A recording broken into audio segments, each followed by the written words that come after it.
Hey everybody, Doug Adams here from the RunDNA podcast, and very excited to have Reese along with us. And I'm going to give Reese's last name, and I apologize in the first place, but let's see if I nail it. Reese Slobodiana. Did I That get was it? 99% of the way there. That was probably the 99%. best I've Yeah. heard yet. Yeah. All right, there we go. So Reese, you may have seen him with RunDNA before. He is just an all-star for many different things. And if you're involved in the ultra running community, you probably have definitely heard of his name. Reese is a highly experienced ultra endurance athlete. A lot of successes. I feel like every time I talk to you, it's a new course record or you've won a new race here. So that's always fun. And you've raced everything ranging kind of from 10 miles to 100 miles. Is that kind of the range you've been in mostly? Completely on trails. Yeah. I mean, sprinkling a couple 5Ks and half marathons on the road here and there. And but trails mainly like 10 to 100 miles for sure.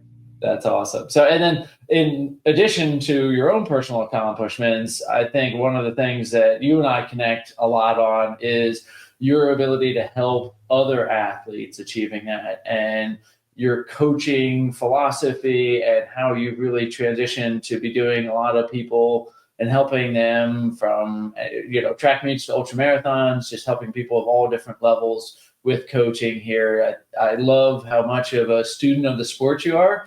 And Reese and I on conversations will often go into tangents about different topics.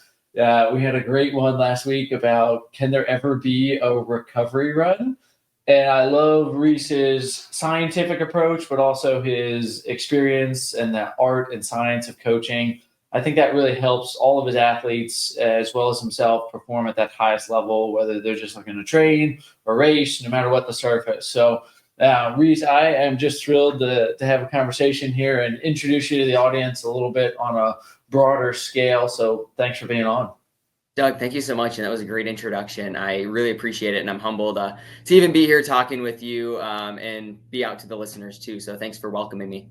Yeah. So let's get to know you a little bit on a personal level first as an athlete, as a person. And then I want to jump into the coaching because you and I have been working on a course. You're the lead on this and have been doing an awesome job. And we're really excited about this. So just to kind of preview, we're going to throw some things out there too. Some really good ways to look at ultramarathon training. But first, let's just do some fun questions here. How about an interesting one? What's the wildest thing you ever have eaten or drank on like a long run or in the middle of a race that is like, what did you eat while you were out there? Because I know that's big in ultra. So what's the wildest thing? Completely. I think the wildest thing that most people have heard of other people eating is like food or like solid foods in the middle of a long race. Delivered. Yeah. Pizzas, breakfast burritos, bacon, like all of that is pretty wild when you're out there for a long time. But the craziest thing I've ever drank was actually my own scientific concoction in so I went to school at UWM for kinesiology with a nutritional minor, kind of with the idea of, hey, I want to get into performance sciences, physiology, explore coaching with athletes, and a relatively unexplored type of coaching realm that ultramarathoning is. Of course, that's changing nowadays. But in that nutritional studies class, I had a sports science class where our capstone project was to create a sports drink and supplement it with everything that you would need to accomplish a goal, right? So mine was a sports drink, and I tried to put in B vitamins and sodium and all the electrolytes and make it taste good. And basically what we did was we took a roundabout way to take a banana peel, which is one of the only sources of B complex, which is a water-soluble micronutrient. Get it into water by boiling it and then draining the water. So basically this sports drink was boiled banana that was salted up with some other flavors and things like that to keep you hydrated, give you B vitamins, a little bit of protein. We put some protein powder in it. And I ingested that over the course of a 50K and came out with a rotten stomach. It was a great science experiment for sure, but there is a reason for the listeners out there why your sports nutrition is designed the way that it is. It is for peak performance and outcomes. So just know that maybe a good golden nugget here is, practice with what you decide to race with, because I definitely did not have time to practice with that drink before I raced with it. And it ended up horribly, but it was a great experience. Very good. Good learning. Although I'm really bummed to hear that it didn't work, because boiled banana sounds like a really good thing, like from a marketing standpoint. Like, oh, what are you using for your nutrition? Like, oh, boiled bananas. Like, have you heard about the rage about boiled banana batter or whatever you call it? Yeah, we were thinking way outside of the box and really Yeah. just tried to, go with it. But the taste of it actually wasn't all that terrible. It was kind of like, when you're in a long ultra endurance event, you don't necessarily like really strong flavors. Palate fatigue can be a real thing. So it Yeah. was just, it was like a diluted banana flavored sports drink. So, I mean, it didn't taste all that bad, but it didn't feel all that good either. All right, so that's a fun one. Let's do a little more serious one here. Okay, ultra marathon, you're 100-mile race, which most people can't even fathom ever running that distance. But there have to be some dark miles where you're nowhere close to being finished, but things are starting to hurt. You're starting to feel it mentally, physically. It might be dark out. You're running in the middle of the night. What's your strategy? How do you handle those quote unquote dark miles? Yeah, I think the big thing is to understand like why you're out there in the first place, right? Like if you have a strong why factor of why you're pushing yourself to such uncomfortable places and foreign circumstances, that why factor needs to be really strong. And reminding yourself, why am I out here? Mine oftentimes is I'm out here to get the most out of myself on this day, whether that means first place or it means just finishing the race because everything's gone upside down. That one's huge. On a practical level, though, I know that I love being outside and running and being out in the woods so much that if I'm, ever, like kicking rocks because I'm not having a good time, I always think to myself, if I'm in the middle of an ultra endurance race and I have a bad mood, eat some food. Bad mood, eat food. You might be low on carbohydrates. You might be low on energy. A lot of times, ingesting a little bit more over the course of the next 30 minutes to 40 minutes can kind of lift my spirits up a little bit. But of course, remembering why you're out there, taking care of yourself out on the trails. And maybe another good practical for athletes out there too that I think about is like think about a mantra or think about songs that give you positive energy to kind of lift you out of that slump. One thing to look forward or to watch out for when coming out of slumps is to not rebound too hard and get too excited. A lot of times it doesn't always get worse, right? So when we're climbing out of a slump, usually an hour later, we might be flying on high on all cylinders. And you want to prevent that in the middle of a 100-mile race too, because you might be 50 to 70 miles in and you've gone a long ways and now you're feeling good, but you still have a long ways to go. So I think the idea is, hey, don't let those slumps last too long, kind of problem solve out of them. Remember your why, maybe eat some more calories, but then also don't let that get you too excited and think that you've climbed out of it for the last time, because you might start to slip and go back in throughout the race. So an ultra marathon is just navigating those highs and lows to make sure that we're never too high or too low. I love that a similar mantra we use for parenting is what you use for ultras. If you're in bad mood, eat some food.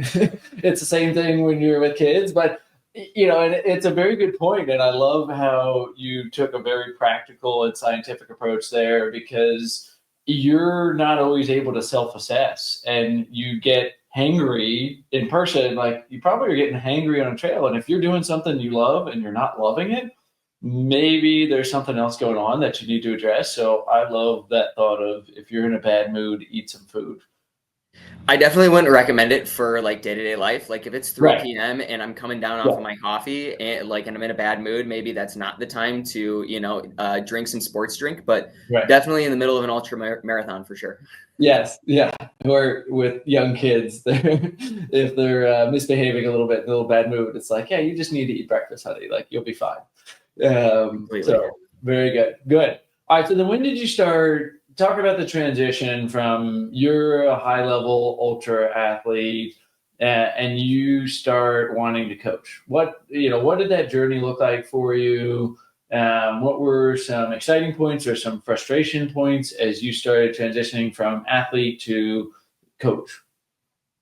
Listen, I think that ultra endurance sports require a level of selfishness to be all in for your own performance and your own goals, right? Like it's a solo sport that of course takes a team around you. And I think in my experience, I spent so much time learning about endurance training, physiological principles, and then applying that to myself and spending hours on my own, running and creating my own plans and getting faster and seeing success. I felt it as a little bit more selfish to then keep that all to myself, right? Like I was thinking, everybody has the same goal, right? Everybody wants to get faster. Everybody wants to do their best when they're in these types of events. So why would I not take the science that I've learned, the experiences that I've gathered, and try to package that up and individualize it for other athletes so that way they can experience the same level of personal success? So I guess on a broad scale, it's more of a way to give back to the community. Some people do that by volunteering. Some people do that by hosting races. It's my way to give back and just say like, hey, this is what I've experienced good success with. This is what the science generally recommends to promote that good success. But now let's look at the athlete and let's say, hey, given your situation, given your time constraints, given your history, how can we get you to experience that same level of success using some science as a starting point to start like titrating your training and your execution of your perfect race? That's great. And it's been interesting as we've been talking about this course and starting to put it together. And I'm doing another talk for a conference on ultras coming up here too. I feel like the science is much more robust now. I think we're starting to see a lot more studies looking at it and starting to identify that an ultra run isn't just a little longer marathon, that there are some key differences in how people run, how their body functions, what the response to that is, what the needs are, what does uphill versus downhill running look like, how are the demands different. I think it's really cool, and you are definitely very knowledgeable about that. So with that, yeah, as we're seeing, whether you're a coach or an athlete yourself listening to this, what can you share experience-wise, some of those critical mistakes that you see people doing early on, as you were first coaching, either a coaching mistake or a runner mistake, right? Something that they're not necessarily considering that might be really important for ultras that might be overlooked or a mistake on that part. What have you seen? Completely. I'm going to give you two examples of two ladies who I coach. One of them who is actually my fiance, another one who is a dear friend of ours. And one of the biggest mistakes I see with individuals that maybe have a running career that has been a few years, they've seen some success, they're in ultra marathons, that's their niche. I see them do a lot of volume and not necessarily do any speed work. So I think the biggest mistake is, hey, I'm going to be going out for a 20-hour run. All I'm going to do is incredibly easy paced running. With the idea being, if I run more, somehow I get faster, which we need to run faster to get faster, right? We need to train better to get better. We don't need to train more to get better in every circumstance. So for those two athletes, they had already been doing years of base work, basically. And both were like, I've just hit a plateau. I can't get any faster at these distances. What the heck do I do? And I was like, well, when is the last time we've ever done some speed work or any intervals, whether that's marathon pace intervals, 5K pace intervals, half marathon pace intervals, whatever it might be. Oh, I never do it. I don't know where to start. That is incredibly low hanging fruit. And both of those athletes have not. One of them actually just won a 100-mile race this past weekend, which is fantastic. And the other one is going for her BQ. And previously it would have been a moonshot to think about themselves as a Boston qualifying racer, which is fantastic. So number one on the personal side, the athlete side is, if you're running ultra marathons and you're not doing some sort of speed work, you're leaving a lot of gains left on the table. Speed work doesn't have to be scary. It can be short bouts of faster running. Speed work doesn't mean hard work. It just means going faster. So structuring that to match the athlete's idea of what they want to execute in a workout is huge. Both of those athletes would have told me that, like, hey, like speed work it kind of scares me because as far as I know, speed work hurts. And it's like, well, let's reframe that paradigm and let's do some speed work, but let's find some fun ways that you like to do the speed work. Now, both of those athletes are like, I can't believe I wasn't doing that before.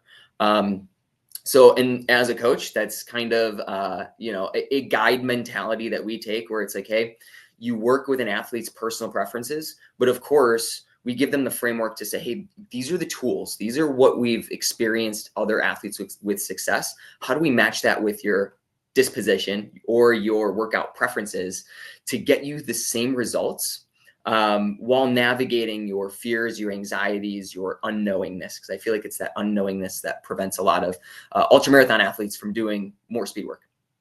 Yeah, that's interesting. I think I see this too, even at shorter distances, at 5K, 10K, marathon. For some reason, runners have this perception that their sport's so different and that they don't have to use general exercise principles.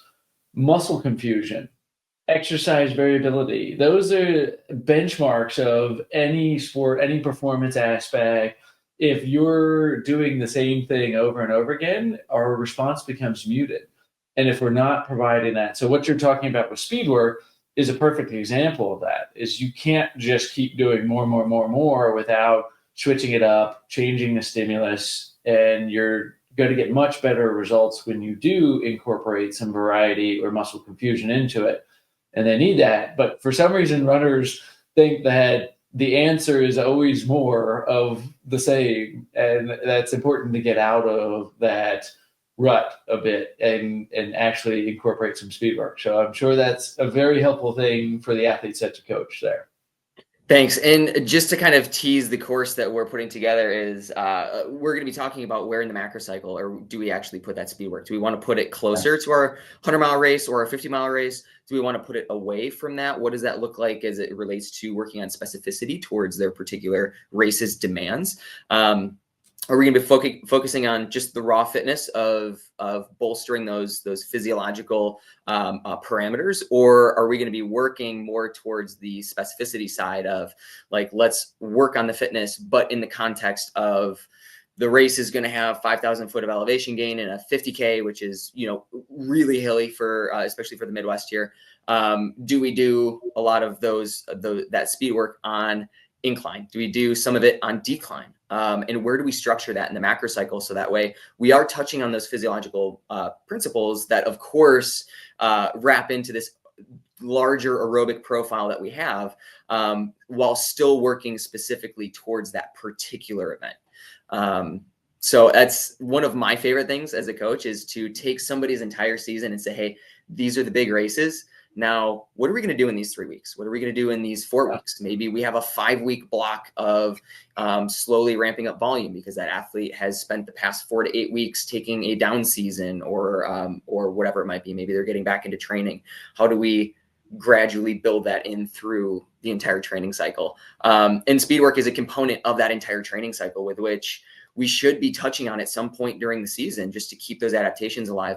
But again, to your point, I love the idea that, like, we can only squeeze so much adaptation in a 3 to 5 week block before your body is like, listen, I'm tapped out. Let's switch it up.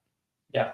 A little confusion there. So, kind of going a little bit into what we're talking about in the future course here, you talk about macrocycles and where to fit some of that stuff in. And I think that one thing that we really emphasize at RunDNA and everything that we do is that personalization. So how do you identify with an athlete, and maybe what are some commonalities that we see across different athletes, and how can we understand what type of athlete needs what for speed work? How did you, for Diana, how did you decide, okay, she needs it, this is how much she has, versus your friend that you're coaching, when do they need speed work? What's a way that we can provide some general parameters around when and where and how and why to incorporate some of these important training principles? Completely. And I think that comes down to the idea of what is the minimal effective dose versus what is the maximal recoverable volume. So that's the parameter, right? How much intensity do we need to give somebody to start seeing some adaptation versus how much intensity can they actually recover from without going into burnout or overtraining, right? Because we want to push an athlete, but we don't want to push them so hard that they then break and they don't reach their goals. And that comes down to asking the athlete a lot of questions and doing the background digging, right? Like as a coach, if somebody would have told me how much prep work goes into even just beginning to set up the plan, I think my brain would have been spinning a little bit, right? But it all starts with an athlete interview and a deep assessment of their training history. Questions such as, what does the last 4 weeks of your training program look like before we started working together? What does the last 8 weeks look like? What is your overall volume? How much speed work has your body actually been doing? Maybe we need a 3-week block of doing what I call like training to train type of work, or prep work, preparing your body for speed work.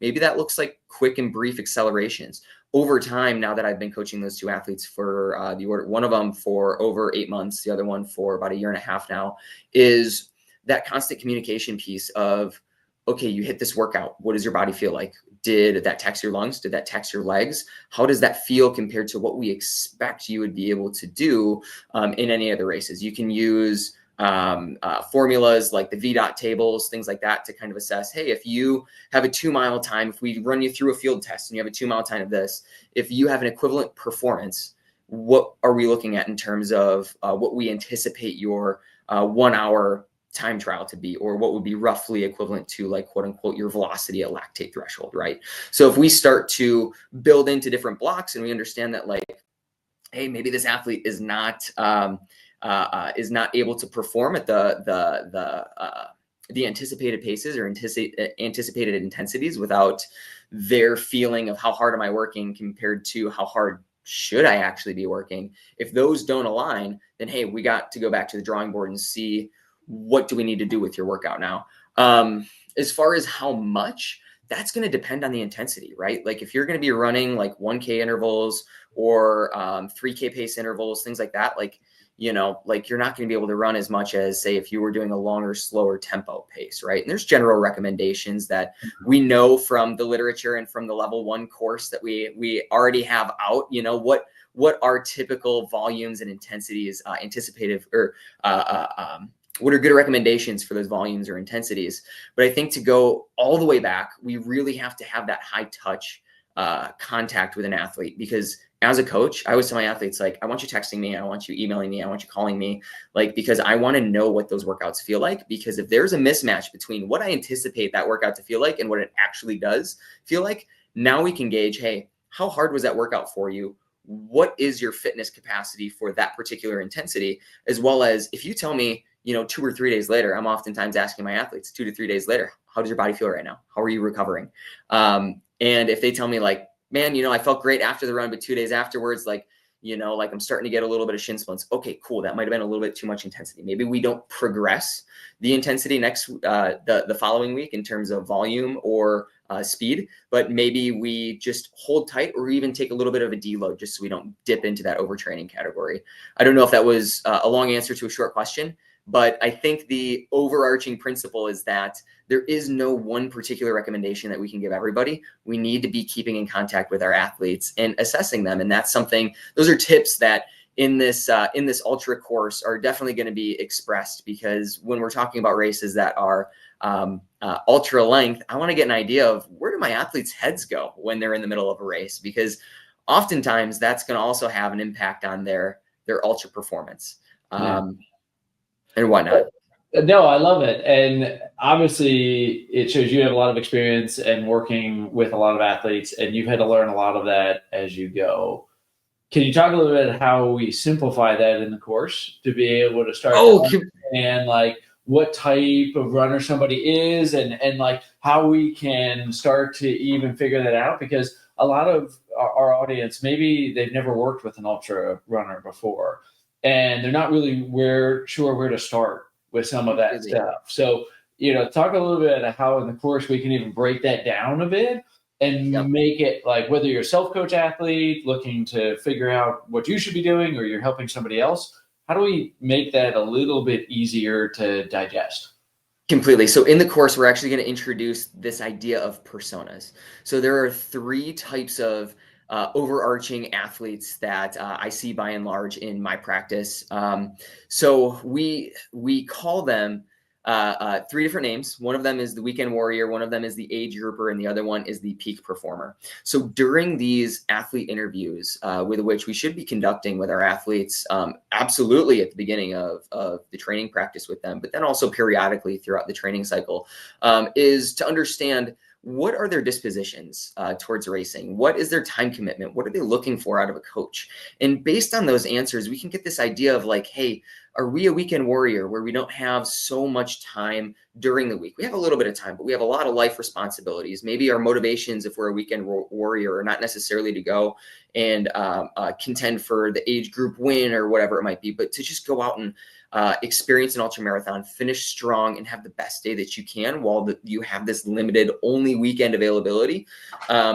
What types of workouts do we give to that athlete that are going to be appropriate for their goals and their motivations versus, let's say, the age grouper who maybe has a little bit more time throughout the week because they don't have such a crazy life schedule. They're looking to perform at the top of their age group. Maybe they are a little bit more inclined to go through more strenuous workouts because they understand that like, hey, I want to enjoy my training, but I also know that like these workouts that maybe I'm not a huge fan of, but are still going to progress me towards my ultimate goals of setting that age group win or being in contention, can kind of outweigh, my personal enjoyment of just going and frolicking in the woods. What types of workouts, what types of communication styles are we talking to those athletes with to make sure that they pick up on all the information that they need to receive and get the workouts that are going to match their personality and their time to train and their racing disposition. So that way we can give everybody the plan that's going to get them towards their overarching goals, but still give them enjoyment in the process. Then again, too, if we look at the peak performer, maybe they are a young 20-something-year-old, have all the time in the world on their hands because they don't have a family. They're like, give me all the hard workouts. Like, I want to go crush it. Maybe those are the athletes as coaches. We have to say, okay, we will give you all the tools, but we're going to maybe this athlete, we have to pull back a little bit because they're a little bit headstrong, right? What type of tools, what type of workouts are those athletes going to be more inclined to want to do? And how do we talk with those athletes about training principles and how we're structuring their season to make sure that we're both on the same page that, hey, we both want you to get the most out of yourself. But sometimes getting the most out of yourself doesn't mean throw all the volume, all the intensity, all the uphills and downhills all at once, because that might lead to a subpar performance, right? I've worked with some athletes in my past who you kind of reel back a little bit so that way they can have the best race that they can. So these personas are meant to really give coaches a almost cheat sheet to understanding what are my athletes' motivations, what types of workouts can we give to them that are going to be appropriate, as well as how do we convey information to them to make sure that we're all on the same page, because coaching is communicating at the end of the day. If we can't communicate with our athletes, then they're not going to be reaching their best potential, and that's the responsibility that we have as coaches to make sure that our athletes are picking up on what we're putting down. We just had a course this past weekend, our live course about how to be great at gait.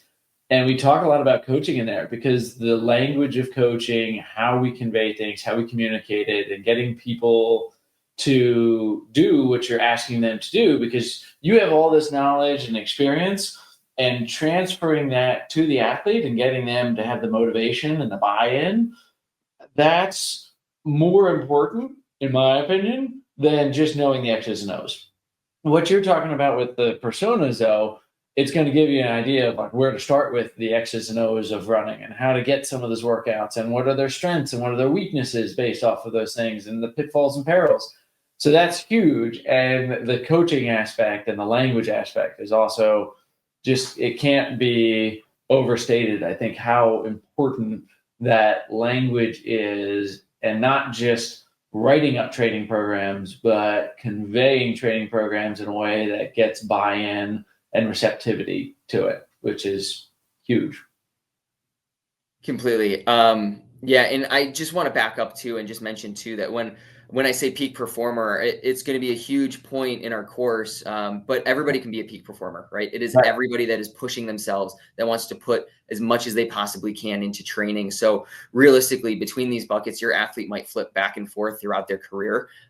They might, one who might be 20 might fall into the weekend warrior category, even though they have all the time in the world to train, and vice versa. I'm working with some athletes right now who are fantastic. They put in the work, they grind, they grit, they have so much more dedication than a lot of higher performing individuals that I know.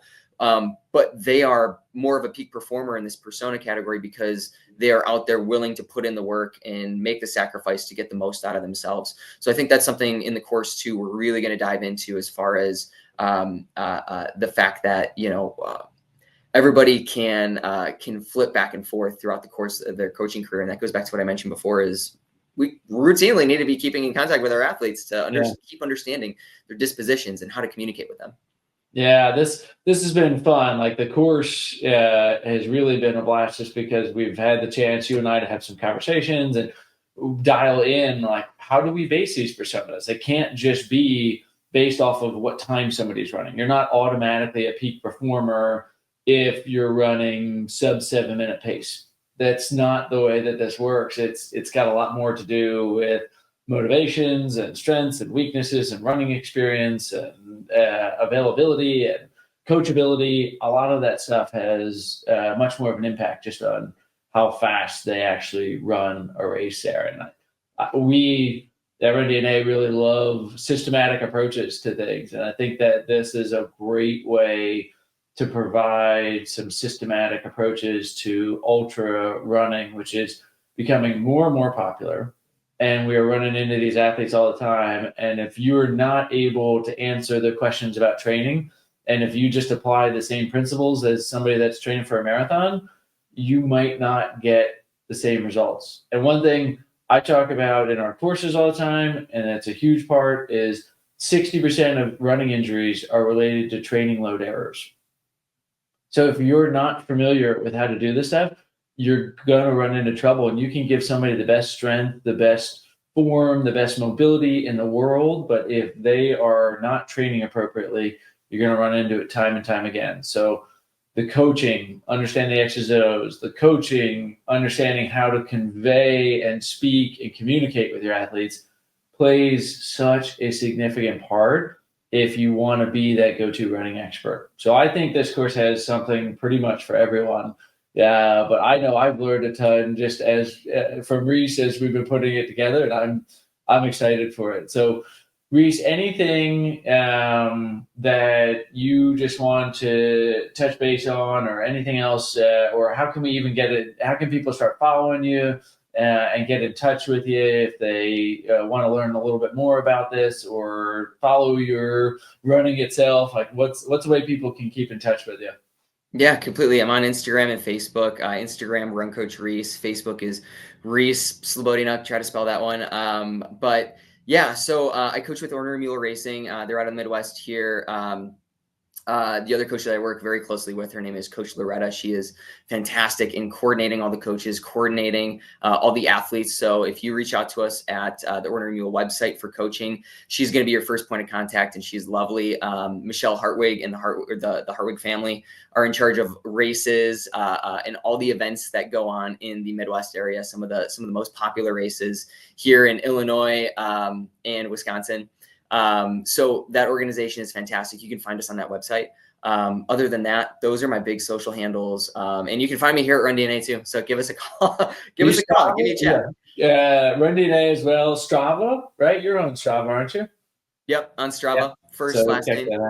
And I would say too, I would love people to put comments in here or reach out to Reese as well. And like, what are you most looking forward to learn in that endurance course that focuses on ultra? This is an add-on to our level 1 endurance coaching course. We're really diving into one sport. We're going to talk about the personas. We're going to talk about key training principles. What do you want? We've got a lot of the content set, but we would love to hear your feedback about what you would be interested in learning more about. What are the questions you get? What are some of the challenges that you have working with ultra athletes? So please make sure that you're leaving us some comments or reaching out to us it'd be great to hear from you that way. So, Reese, thank you so much for being on. This is just always a pleasure, and we're gonna probably do another one of these before the course launches. So if you have questions as well and you want us to cover those topics, let us know, and we'll be doing a little more chatting about ultra marathons and training and even gait principles, all that kind of stuff. So thank you. Completely. Thank you so much for having me on. It was fun, and I can't wait to launch this. And like you mentioned too, this is stuff that I wanted when I first started coaching, but I also want to give the listeners and the viewers what they want out of a course as they begin working with their athletes. So I'm more than open to having chats with anybody listening that would like to have a little input on what we put in the course. Yeah, very good. All right, thanks for listening to the RunDNA podcast, and thank you, Reese, for being on. Thanks, guys. Take care. Like what you hear? Leave a review of the show wherever you listen, and don't forget to subscribe so you never miss an episode. RunDNA helps runners and running specialists through education and technology to identify each runner's unique injury profile to avoid setbacks and maximize results. The RunDNA podcast is produced by Ace Running LLC. The RunDNA podcast is intended for educational purposes only. No clinical decision-making should be based solely on one source. While care is taken to ensure accuracy, factual errors can occur. Always seek the guidance of qualified medical professionals before making healthcare decisions. Find us online at rundna.com.